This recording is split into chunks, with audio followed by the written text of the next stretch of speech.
text this week is called Penguin Chick, and it is narrative nonfiction. Let's read what that means over on the left-hand side under the blue genre. Narrative nonfiction tells a true story about a topic. As you read, look for a setting that is real, events in time order, facts and information. So what we're going to be reading about today is going to be true, and it's going to be told a little bit like a story, right? Narrative, nonfiction, it tells a true story. Everything is going to be real and true. So Penguin Chick. And our essential question, something to think about while we're reading, how do animals care for their young? A fierce wind howls. It whips snow across the ice. Here, a female emperor penguin has just laid an egg. It is the only egg she will lay this year. Most birds build nests for their eggs, but on the ice in Antarctica, there are no twigs or leaves. There is no grass or mud, nothing to build a nest with, nothing but snow and ice. The new penguin father uses his beak to scoop the egg onto his webbed feet. He tucks it under his feather-covered skin into a special place called a brood patch. The egg will be as snug and warm there as if it were in a sleeping bag. One of the penguin parents must stay with the egg to keep it warm. But where penguins lay their eggs, there is no food for them to eat. The penguin father is bigger and fatter than the mother. He can live longer without food. So the father penguin stays with the egg while the mother travels to the sea to find food. The two parents sing together before the mother penguin leaves.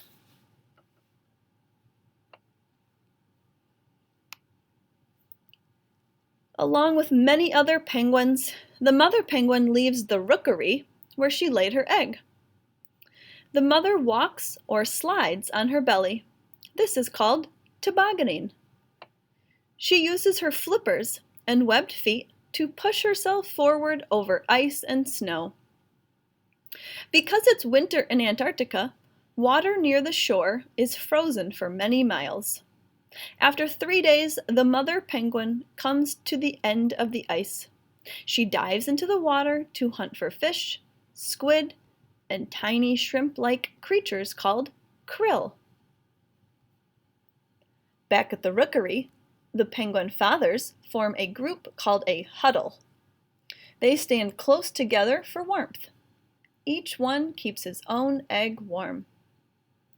For 2 months, the penguin father always keeps his egg on his feet.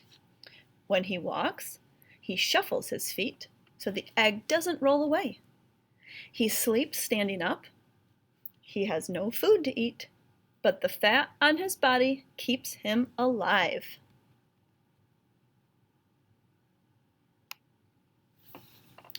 Finally, he feels the chick move inside the egg. The chick pecks and pecks and pecks. In about 3 days, the egg cracks open. The chick is wet, but soon his soft feathers, called down, dry and become fluffy and gray. The father still keeps the chick warm in the brood patch. Sometimes the chick pokes his head out, but while he's so little, he must stay covered. And he must stay on his father's feet. Otherwise, the cold would kill him.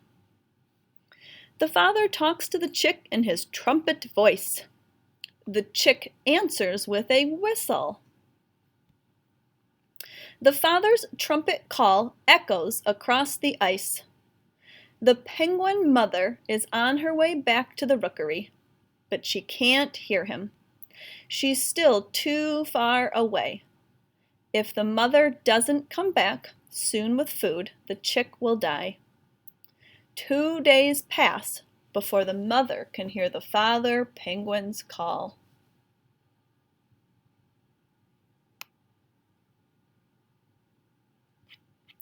At last, the mother arrives at the rookery. She cuddles close to her chick and trumpets to him. He whistles back. With her beak, she brushes his soft gray down. The mother swallowed many fish before she left the ocean. She brings some of this food back up from her stomach and feeds her chick. She has enough food to keep him fed for weeks. He stays on her feet and snuggles into her brood patch. The father is very hungry, so he travels to open water. There he dives to hunt for food. Weeks later, the father returns with more food for the chick. Each day, the parents preen or brush the chick's downy coat with their beaks. This keeps the down fluffy and keeps the chick warm.